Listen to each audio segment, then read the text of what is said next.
যে ছবি এই মুহূর্তে দেখতে পাচ্ছেন যাদবপুরে বিকাশ রঞ্জন ভট্টাচার্য তিনি প্রার্থী, তার সমর্থনে এই মুহূর্তে র্যালি সিপিএম এর।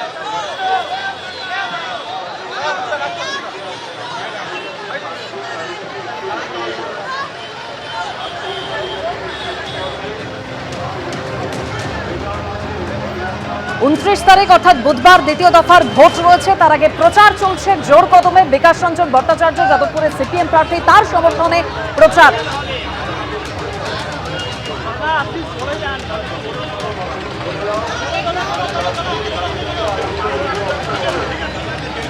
আর প্রধানমন্ত্রীর পিএম-সিএম ফর্মুলা নিয়ে পাল্টা নিশানা সানিয়েছেন অভিষেক বন্দ্যোপাধ্যায়। তিনি বলছেন, যেখানে মুড়ি খাচ্ছেন সেই ছেলেটা বলছে বাড়ি বিহারে, এরা নিজেরাই উন্মোচন করছে, আমাদের কিছু করতে হচ্ছে না। জগৎবল্লভপুরের সভা থেকে কটাক্ষ অভিষেক বন্দ্যোপাধ্যায়। মমতা ব্যানার্জি সরকারের মামাটি মানুষ, সরকারের সব থেকে বড় ব্র্যান্ড অ্যাম্বাসাডার ট্যুরিজমের হচ্ছে নরেন্দ্র মোদী। আজকে এইভাবে যদি বাংলার প্রচার না হতো, বাংলার গঙ্গা কত সুন্দর, ঝাড়গ্রামের রাস্তা কত সুন্দর, যেখানে মুড়ি খাচ্ছেন রাস্তাটা মমতা ব্যানার্জির তৈরি করা, ফুটপাথটা ঝাড়গ্রাম মিউনিসিপ্যালিটির তৈরি করা। আচ্ছা, যে ছেলেটা মুড়ি বিক্রি করছে সে বলছে আমার বাড়ি বিহারে, আর বিহারে নরেন্দ্র মোদীর ডবল ইঞ্জিন সরকার, আর পেটের দায়ে বাংলায় এসে মুড়ি বিক্রি করছে। আপনি কি বলবেন এদেরকে? এদের ঢপের চপ এরাই উন্মোচন করে দিচ্ছে, আমাদের কিছু করতে হচ্ছে না। আজ একের পর এক জনসভা করেছেন প্রধানমন্ত্রী নরেন্দ্র মোদী। সেরকমই বারুইপুরের জনসভা থেকে তিনি বলেছেন যে অনেক জেলাতে এবার তৃণমূলের খাতাই খুলবে না। প্রথম দফায় যে রেকর্ড ভোটিং তা নিয়ে ঠিক কি দাবি করেছেন প্রধানমন্ত্রী, শুনুন। पर मतदान हुआ है, जबरदस्त मतदान हुआ है। देश आजाद होने के बाद देश ने कभी ऐसा देखा नहीं जो इस बार बंगाल के लोगों ने करके दिखाया है। पहले चरण के मतदान ने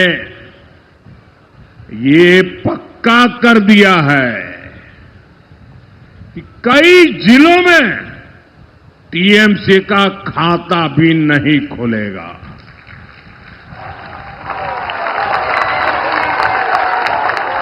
अब दूसरे चरण में आपको टीएमसी की करारी हार पर और विकसित बंगाल के संकल्प पर पक्की मोहर लगानी है। ये कल जो हुआ है उसका रिकॉर्ड तोड़ोगे? ये कल जिन्होंने मतदान किया है उन्होंने आपके लिए चुनौती खड़ी कर दी है, करोगे मतदान इतना?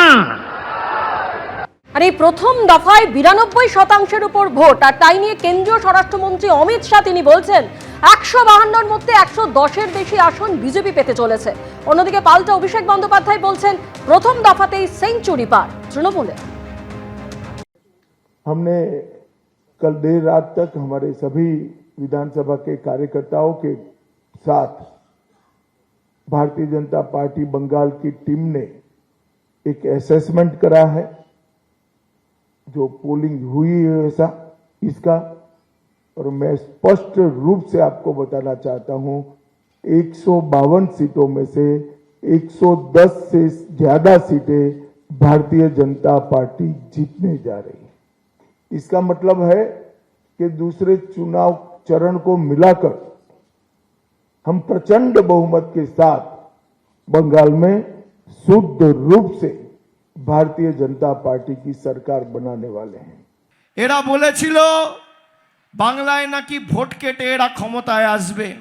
কালকে প্রথম দফার ভোট হয়ে গেছে। বিজেপির ছটপটানি দেখতে পাচ্ছেন।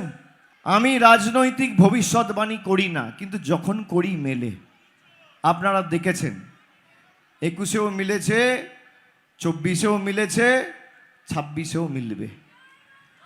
আমি আপনাদের বলে দিয়ে যাচ্ছি তৃণমূল কংগ্রেস কাল সেঞ্চুরি পার করে দিয়েছে। আমি খালি স্বরাষ্ট্রমন্ত্রীকে বলেছিলাম গরম বেশি পড়ছে, মাথা ঠান্ডা রাখুন, জল বেশি করে খান। আর আপনার যদি সৎ সাহস থাকে 4 তারিখ বাংলায় থাকবেন, বেলা 12টার পর দেখা হবে। একদিকে প্রধানমন্ত্রী নরেন্দ্র মোদী তিনি বলছেন যে অনেক জেলায় তৃণমূল খাতাই খুলতে পারবে না, আর অন্যদিকে মমতা বন্দ্যোপাধ্যায় তিনি বলছেন প্রথম দফায় বিজেপি অনেক সিটে হারবে, অর্ধেক আসনও পাবে না, আলিপুরদুয়ার, কোচবিহার, মালদা, দক্ষিণ দিনাজপুরে সব গোল্লা পাবে। আর কি বললেন মমতা বন্দ্যোপাধ্যায়, শুনুন। 4 तारीख में रिजल्ट निकालेगा तो देखेंगे জ্বলবেন আর লুচির মতো ফুলবেন, দেখে রাখুন। আমাদের যা মাইনাস জায়গাগুলো ছিল কালকে আমরা এগিয়ে গেছি, বিজেপি অনেক সিটে হারবে। এবারে মনে রাখবেন যা সিট ছিল তার অর্ধেকও পাবে না। সেই জন্য বাংলা কামড়ে আজকে অমিত বাবুকে মিটিং করতে হয়েছে প্রশাসনকে নিয়ে। ভয় দেখাচ্ছেন সবাইকে। কাকে ভয় দেখাচ্ছেন?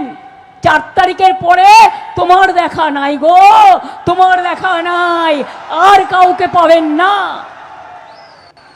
এত গর্জন বাংলায় এসে করছেন যেন মনে হচ্ছে সব সিটে আপনি জিতে গেছেন। ঘেচু, আলিপুরদুয়ারে গোল্লা, কুচবিহারে গোল্লা, উত্তর দিনাজপুরের গোল্লা, দক্ষিণ দিনাজপুরের গোল্লা, মালদায় গোল্লা, মুর্শিদাবাদে গোল্লা। রেজাল্টটা বেরোলে মিলিয়ে নেবেন। এত গর্জন করছেন না,